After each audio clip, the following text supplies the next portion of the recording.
Hello बच्चों, मैं Sunita STS विद्यापीठ से एसटीएस विद्यापीठ ऑनलाइन क्लासेस में आपका स्वागत है।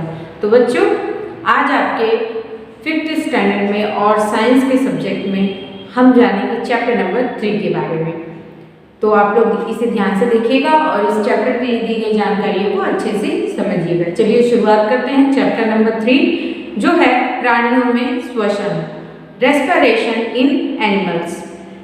तो इसमें सबसे पहला पॉइंट जो आज हम जानेंगे वो है श्वसन की आवश्यकता, need of respiration and it's meaning. तो सबसे पहले हम जानते हैं कि जो श्वसन के बारे में हम जानने वाले हैं वो श्वसन क्रिया है क्या।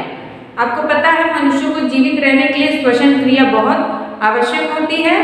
हर मनुष्य उनकी जो बॉडी होती है वो अपनी क्रियाएं करता रहता है जिससे वो मनुष्य जीवित रहता है। आपको पता नहीं होता कि आपके अंदर के जो बॉडी सेल्स होते हैं, जो ब्लड्स होते हैं और भी बाकी जो भाग होते हैं वह अपने आप अपना कार्य मैनेज करते रहते हैं, यानी वो अपने कार्य को करते रहते हैं और आपको उसका बिल्कुल भी अंदाज़ा नहीं होता कि आपकी बॉडी के अंदर कौन सी हलचल हो रही है। और जब आपका बॉडी सही तरीके से काम करता है, आपका शरीर की जो सारे सेल्स हैं वो सही तरीके से काम करते हैं, तो उसी की वजह से आप क्या होते हैं, आप जीवित रहते हैं, आपको कोई रोग कोई परेशानी नहीं होती है। तो इसमें सबसे ज़्यादा आवश्यक क्या है जीवित रहने के लिए, वो है श्वसन क्रिया यानी सांस लेना। जब आप सांस लेते हैं तभी आपको ठीक लगता है, आप ठीक महसूस करते हैं, आप जीवित रहते हैं। आपने देखा होगा कोई मृत व्यक्ति है तो उसकी श्वसन क्रिया क्या हो गई होती है, वो बंद हो जाती है। जब व्यक्ति मृत हो जाता है तो सबसे पहले उसकी श्वसन क्रिया बंद होती है। तो जब अगर आपकी सांसें ज़्यादा तेज चल रही हैं तो आपको ऐसा महसूस होगा कि आपका दम घुट रहा है। अगर आपकी सांसें एकदम बराबर जैसी होनी चाहिए वैसे है तो आपका शरीर अपने आप को एकदम स्वस्थ महसूस करेगा। तो हमें जीवित रहने के लिए, स्वस्थ रहने के लिए सबसे ज़्यादा आवश्यक क्या है, श्वसन क्रिया, जो कि हमारा शरीर अपने आप से करता रहता है, यानी ऑक्सीजन अंदर लेता है और कार्बन डाइऑक्साइड बाहर छोड़ता है। तो चलिए सबसे पहला पॉइंट हम जानते हैं श्वसन की आवश्यकता। प्रत्येक प्राणी को दैनिक क्रियाकलापों तथा विभिन्न शारीरिक क्रियाओं को करने के लिए ऊर्जा की आवश्यकता होती है। प्राणियों को यह ऊर्जा श्वसन के द्वारा प्राप्त होती है। श्वसन के लिए सभी प्राणी सांस लेते हैं और वायुमंडल से ऑक्सीजन गैस प्राप्त करते हैं। बाद में विभिन्न आंतरिक क्रियाओं के फलस्वरूप कार्बन डाइऑक्साइड बनती है जिसे ये बाहर निकालते हैं। यानी जिस तरीके से मनुष्य का शरीर काम करता है उस तरीके से जीव जंतुओं के शरीर भी काम करते हैं। वो वायुमंडल से ऑक्सीजन गैस प्राप्त करते हैं, यानी उसे अंदर लेते हैं और बाद में विभिन्न आंतरिक क्रियाओं के फलस्वरूप जब वो ऑक्सीजन अंदर जाता है तो बॉडी पूरा उसे ऑब्जॉर्व करती है। उसमें जो जीवित रहने के लिए हमें जितनी गैस की आवश्यकता होती है उसे ऑब्जॉर्व करती है, यानी ग्रहण करती है। और जो निष्क्रिय गैसें होती हैं हमारे शरीर की, जो हमारे शरीर से निष्कासित कर दी गई होती, निकाल दी गई होती, वो हम कार्बन डाइऑक्साइड बाहर निकाल देते हैं। उसी तरीके से जीव जंतु भी होते हैं, वो भी ऑक्सीजन ग्रहण करते हैं और विभिन्न आंतरिक क्रियाओं के फलस्वरूप कार्बन डाइऑक्साइड जो बनती है उनके शरीर में उसे बाहर निकालते हैं। वास्तविक श्वसन तो शरीर के अंदर प्राणी की कोशिकाओं में होता है। तो चलिए दूसरा पॉइंट समझते हैं जो है जंतुओं में श्वसन, रेस्पिरेशन इन एनिमल। सभी स्तनधारी, उभयचरी, सरीसृप, पक्षी, मनुष्य आदि प्राणी फेफड़ों द्वारा श्वसन करते हैं। कुछ प्राणियों में जन्म काल से ही फेफड़े होते हैं, कुछ प्राणियों में फेफड़े प्रौढ़ावस्था यानी वयस्क होने पर विकसित होते हैं, यानी बूढ़े होने पर विकसित होते हैं। जैसे मनुष्य में जन्म से ही फेफड़े होते हैं।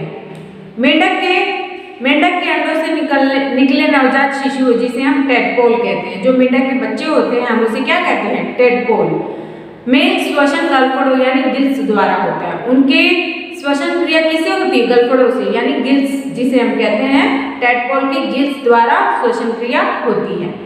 जब ये टेडपोल प्रौढ़ मेंढक के रूप में विकसित होते हैं तो गलफड़े के स्थान पर फेफड़े बन जाते हैं। प्राणियों में वक्ष में स्थित कत्थई भूरे रंग की 2 स्पंज जैसी लचीली रचनाएं होती हैं जिसे फेफड़े फुफ्फुस कहते हैं। फेफड़े यानी फुफ्फुस कहते हैं। फेफड़ों में अनेक रुधिर कोशिकाओं का जाल फैला होता है। इन रुधिर कोशिकाओं में शरीर का ऑक्सीजन रहित रुधिर भरा होता है। जब प्राणी सांस लेते हैं तो वायुमंडल की ऑक्सीजन युक्त वायु फेफड़ों में भर जाती है। फेफड़ों में गैसों का आदान प्रदान होता है। वायु की ऑक्सीजन रुधिर में अवशोषित हो जाती है तथा रुधिर से कार्बन डाइऑक्साइड फेफड़ों में छोड़ दी जाती है। प्राणी जब सांस छोड़ते हैं तो यही कार्बन डाइऑक्साइड बाहर निकल जाती है। अनेक प्राणियों के शरीर में रुधिर लाल रंग का होता है। यह रंग हीमोग्लोबिन नामक पदार्थ के कारण होता है। हीमोग्लोबिन अधिक मात्रा में ऑक्सीजन सोख लेता है, यानी सोख सकता है। जलीय प्राणियों में श्वसन। अब हम जानते हैं तीसरा पॉइंट जो है जलीय प्राणियों में श्वसन, रेस्पिरेशन इन वाटर एनिमल। जिस तरीके से सारे जीव जंतु श्वसन क्रिया करते हैं उसी तरीके से पानी में रहने वाले जीव भी श्वसन क्रिया करते हैं। तो वो कैसे करते हैं, चलिए उसके बारे में जानते हैं। जल में रहने वाले अनेक प्राणी जैसे मछलियां, घोंघे, सीपी, केकड़े आदि जल में घुली हुई ऑक्सीजन को ग्रहण करते हैं। मछलियां जल से बाहर निकलने पर कुछ समय बाद मर जाती हैं क्योंकि ये सीधे वायु से ऑक्सीजन नहीं ले सकती। जो उनकी अनुकूलताएं होती हैं, जो उनकी जीवित रहने की क्षमता होती है, वो पानी में जो मिश्रित ऑक्सीजन होता है यानी कम मात्रा में, वो उसे ग्रहण करके जीवित रह सकती हैं। अगर वो बाहर आ जाती हैं तो कुछ समय बाद मृत हो जाती हैं क्योंकि वो वायुमंडल से सीधे ऑक्सीजन ग्रहण नहीं कर सकती हैं। अधिकतर जलीय प्राणी गलफड़ों द्वारा श्वसन करते हैं। मछली आदि के शरीर के दाएं तथा बाएं पार्श्व में सिर के दोनों ओर गलफड़े स्थित होते हैं। यहाँ पर आप देख सकते हैं, यहाँ पर मछली का सिरा बना हुआ है। तो आप लोग ध्यान से देखिए, जो मछली का मुंह होता है उससे जुड़ा हुआ यहाँ पर एक हिस्सा होता है और ठीक उसके नीचे एक ऐसा भाग होता है दोनों तरफ जो खुलता और बंद होता है, जिसे हम गलफड़ा कहते हैं। तो उसमें क्या होता है, उसमें अधिक मात्रा में रुधिर जो होते हैं, उसके जो रुधिर होते हैं कोशिकाओं में शरीर का ऑक्सीजन ग्रहण करते, यानी शरीर में ऑक्सीजन ग्रहण करते हैं बाहर से। इसमें क्या होता है, रुधिर कोशिकाओं का बहुत जाल फैला होता है जो लाल रंग के दिखते हैं आपको। वो क्या करते हैं, उससे ऑक्सीजन ग्रहण करते हैं। वो उनके गलफड़े होते हैं जिससे वो ऑक्सीजन ग्रहण करते हैं और ऑक्सीजन ग्रहण करते समय वो उनके गलफड़े खुलते और बंद होते रहते हैं, जिन्हें आप देख सकते हैं। गलफड़े रक्त भरे तंतुओं से बने होते हैं। आपने ध्यान से देखा होगा तो उनके गलफड़े जो होते हैं जब खुलते हैं तो उसके अंदर आपको पतले पतले तंतु जैसे बने हुए नजर आएंगे जो कि लाल रंग में आपको दिखाई देंगे, इसलिए इनका रंग लाल होता है। इसमें लगातार पर्याप्त मात्रा में रुधिर आता जाता रहता है। जल की धारा गलफड़ों के ऊपर से निकलती रहती है। पानी में घुली ऑक्सीजन को इनका रुधिर अवशोषित कर लेता है।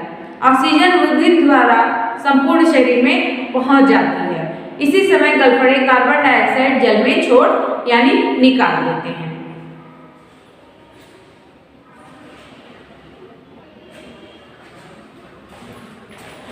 अनेक एक कोशीय जलीय प्राणियों जैसे अमीबा, युग्लिना, पैरामीशियम आदि में विशेष श्वसन अंग नहीं होते हैं। ये प्राणी संपूर्ण शरीर की बाह्य सतह से श्वसन करते हैं। मेंढक, केंचुआ आदि ऐसे प्राणी हैं जो अपनी नम गीली त्वचा से श्वसन करते हैं। मेंढक जब भूमि पर होता है तब वह फेफड़ों से सांस लेता है, परंतु जब वह जल में होता है तब वो अपनी त्वचा से सांस लेता है।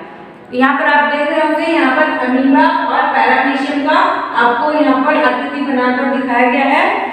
ये क्या होते हैं बच्चों, ये ज्यादातर कहाँ पाए जाते हैं, ये क्या है, एक प्रोटोजोआ है जिसे हम अमीबा कहते हैं। ये इनके अन्य जातियां भी होती हैं जो सिर्फ तालाबों, नदियों, मीठे पानी के समुद्रों या फिर नदी नहरों में या फिर पानी के गड्ढों में आपको मतलब देखने के लिए मिलेंगे। ये इतने सूक्ष्म होते हैं कि इन्हें सिर्फ सूक्ष्मदर्शी से ही देखा जा सकता है। तो ये क्या करते हैं, इनकी श्वसन क्रिया के अंग नहीं होते हैं। ये प्राणी संपूर्ण शरीर की बाह्य सतह से श्वसन करते हैं। अब हम जानेंगे कीटों में श्वसन। कीटों में श्वसन, रेस्पिरेशन इन इंसेक्ट्स। जो कीट होते हैं, जो कीड़े मकोड़े होते हैं, वो लोग श्वसन क्रिया कैसे करते हैं। विभिन्न कीटों जैसे कॉकरोच, तितली, टिड्डा, झींगुर आदि के शरीर पर अनेक छोटे छोटे रंध्र होते हैं। इनको श्वसन रंध्र कहा जाता है। क्या कहा जाता है, श्वसन रंध्र। यह श्वसन रंध्र वायु मार्ग के द्वारा संपूर्ण शरीर के भीतर शाखाओं तथा उपशाखाओं में बटे होते हैं और नलिकाओं की भांति बन जाते हैं। इन नलिकाओं को वायु नलिकाएं कहते हैं, जिनके द्वारा श्वसन क्रिया ये करते हैं। अतः कीट वायु नलिकाओं द्वारा श्वसन करते हैं। जब कीटों के शरीर की मांसपेशियां सिकुड़ती हैं तो संपूर्ण वायु नलिकाओं में वायु भर जाती है तथा इससे ऑक्सीजन ग्रहण कर ली जाती है। इन्हीं वायु नलिकाओं में कार्बन डाइऑक्साइड छोड़ दी जाती है।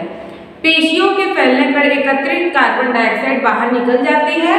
कीटों के रुधिर में हीमोग्लोबिन नहीं होता है, अतः इनका रुधिर सफेद रंग का होता है।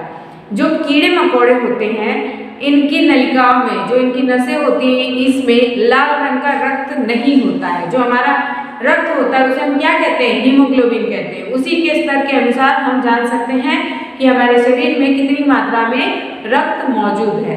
तो कीटों में क्या होता है बच्चों? कीटों में लाल रंग का रक्त नहीं होता है। इनके शरीर में जो है सफेद रंग का यानी श्वेत रंग का रक्त मौजूद होता है, जिनके सहारे ये अपने शरीर को जीवित रखते हैं। वास्तव में प्रत्येक प्राणी के लिए श्वसन एक ऐसी महत्वपूर्ण क्रिया है जिसके फलस्वरूप प्राणियों की अनेक जैविक क्रियाएं निरंतर चलती रहती हैं। आप जीवित हैं तो आपकी सांसें चलेंगी, अगर आप मृत हैं तो आपकी सांसें चलना बंद हो जाएंगी और आपके शरीर की सारी क्रियाएं अपने आप, जो शरीर है अपनी क्रियाएं लगातार करता रहता है, तो वो भी अपनी क्रियाएं धीरे धीरे करना बंद कर देती हैं।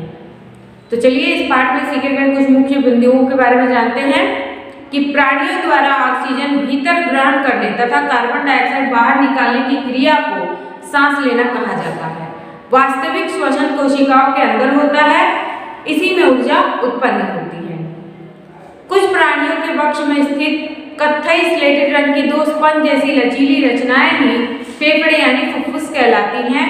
फेफड़ों में अनेक रुधिर कोशिकाओं का जाल फैला होता है। वायु की ऑक्सीजन रुधिर में अवशोषित कर ली जाती है तथा कार्बन डाइऑक्साइड फेफड़े में छोड़ दी जाती है।